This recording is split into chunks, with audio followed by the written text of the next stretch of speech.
Today's topic is this wet road with a group of suggestive figures. We will start with some random splashes and we will develop it further from using our imaginations. I will explain the process throughout and we will learn how to proceed with this painting. Hi friends, I am Vanidas Mangathil and welcome to a new watercolor tutorial. If you haven't subscribed to my channel, please do subscribe and press the bell notification. So without further ado, let us go for the video.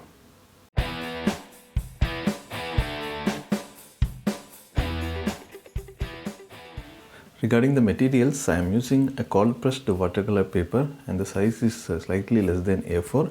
I am using a big mop brush and I am loading it with little watery colors, and the color that I am using is Payne's grey and little bit of red and blue, little bit of purple and Payne's grey, and I am splashing it and letting the color fall on the paper in an uncontrolled fashion. Okay, I am trying to give some kind of a suggestion. I am trying to get some shape in my mind, like the vertical an array of shapes, but you will not get good control. A lot of splashes are going all around. I mean removing them with the help of a tissue paper, and all this accumulated bleed of puddle of colors, I am dragging it down, so that what I am interested in is some visible smudged colors, okay, some shapes. And what we have to do now is we have to look at each of these shape and try to see if we can convert them into some figures. So on this one, this particular shape, I am finding a figure, a person riding a scooter. Okay, so I am trying to clarify that thought. I am trying to make the portion as a scooter, the bottom portion as a scooter, because I somehow feel that okay, the bottom half looks like the shape of a scooter. Okay, and this is the handle of the scooter and the bottom shape of the scooter, and the stain that we had initially, the upper portion of this shape, I somehow feel that they are upper body of two people sitting on the scooter. Okay, so that is a rough shape. With these stains from the splashes, what you get is some idea, some rough idea. You don't get very clearly defined shapes. We will have to modify the shape so that we can clarify our ideas. Okay, so now we have two scooters almost ready, and we have to now think of how we can convert the remaining portion of the stained shape into figures. Okay, so if you have to have a fair idea of how the figure perspective will be when they are sitting. Some idea you should have. If you are totally blank to how a figure looks in various positions, you may find it really difficult to paint it. Okay, so you have to sketch human figures a lot. You have to observe human figures performing various actions, and then you will be able to see them clearly. If you know how they look, if you have observed earlier, then you will more naturally see these shapes, the figures in these shapes. Okay, so you have to also practice the sketching. So simultaneously you have to practice the sketching of human figures. You can sketch it from live, or you can sketch it from reference photographs or video snapshots, right? So this is the approach that we will follow. Okay, so if you think this way of practicing is useful, and if you are finding something to learn from this particular video, please do subscribe to my channel and press the bell notification. Okay, I will try to release as frequently as possible. If you have any questions or suggestions, or if you want certain topics to be discussed in detail with elaboration, please do let me know in the comment box below. I will try to incorporate your suggestions and I will try to answer all your questions, right? Now, adding little bit more clarity on these figures, and for the exposed body part, which is the face, the neck and the hands, okay, I'm using little bit of a red color and most of the time the color that I am using here for the exposed body part is some warm red or orange. Okay, so you can use or I would say I use usually vermilion red and permanent orange. Okay, so if you don't have the same shade, you may have some other shades, because I'm using an Indian brand of watercolors called Camel.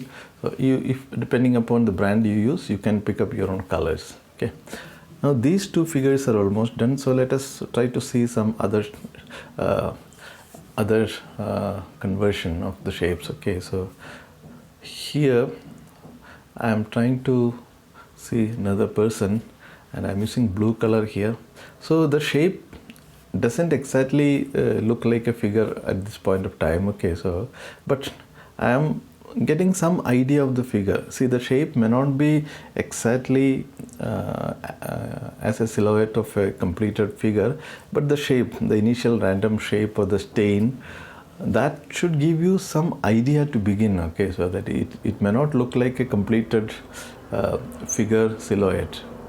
Here we have to use our imagination, and if you practice these kind of things, I'm sure your imagination also will get improved.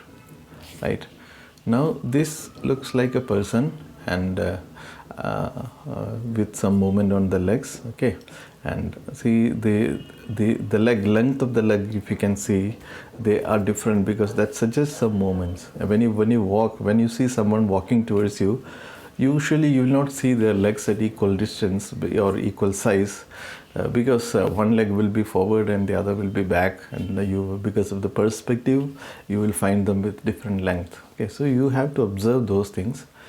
Okay, so then you will be able to make it make convincing figures out of these shapes, right? So these are some small shapes, so I'm converting them to small figures, and since they are small, they have to be to the back side, and since they are at the back side, their feet is a little above that of the front figures, and that is again a perspective consideration. When people are near to you, they become taller, and their feet will come down, and the head may grow up depending upon the angle at which you are seeing them. Okay, so you have to observe and you have to understand these perspective considerations. Okay, now I have added some orange faces for all these things. See, I am using thick orange pigment for this. These pigments are directly taken from the tube without adding any water, so it's a sort of an opaque treatment. And if you're not happy using opaque treatment with watercolors, you can do it in your own way. I feel this is much more easier and effective way of doing it, slightly compromising on the transparency of it. But if you value transparency more, and you want to avoid the opaque treatment, you may feel free to do that. But at least the other things you can take from the video, how to see figures, how to develop your imaginations using those stains or those splashes, etc. Okay, so I think we are pretty much done with the overall stuff, the group of people, and I would be pretty happy to keep it as it is, but why not to try it with a little bit more additional stuff. So one of the idea that I have is to add some reflection to of these elements, so that the ground looks a little bit of a wet. So for that, what I am doing is that I am initially keeping the bottom area wet. I am applying some plain water with a mop brush, right? So, and then I will add some reflection.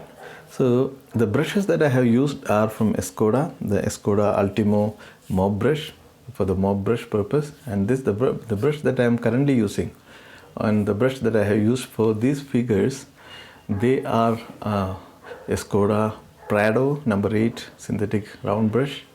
Okay, Okay, and you don't have to specifically wait for this specific brand of brush. You can just use any brush, any round brush or mop brush with which you can do. Okay,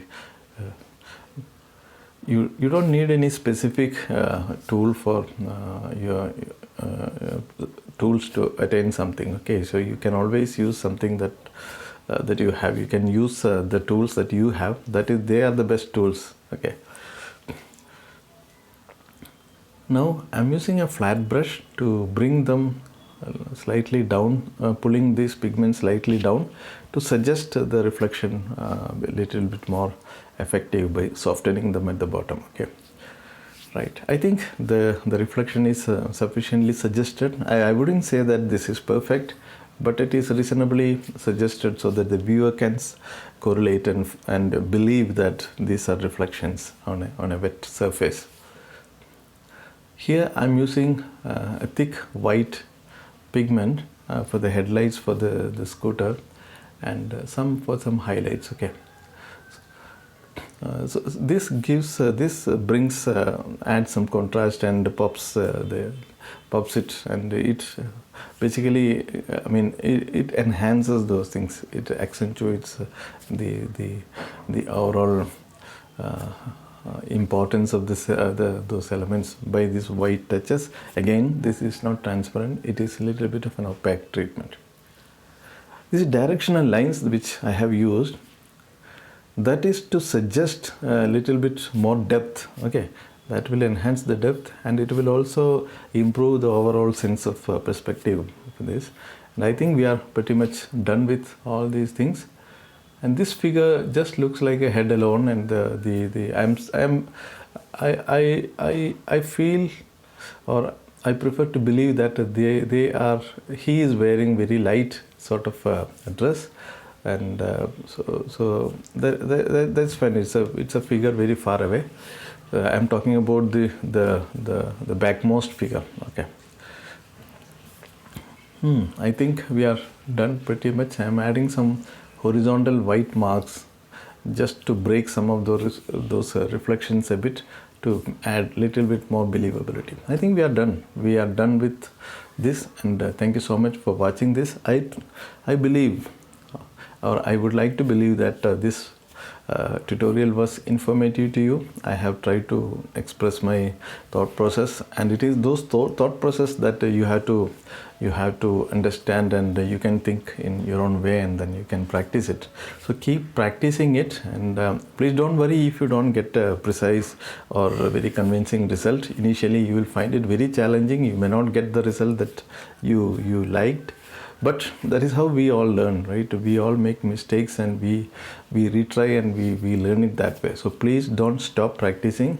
Please do practicing, and I will try to upload more and more tutorials. Please do subscribe to my channel, and we'll see you in the next video. Thank you. Bye bye.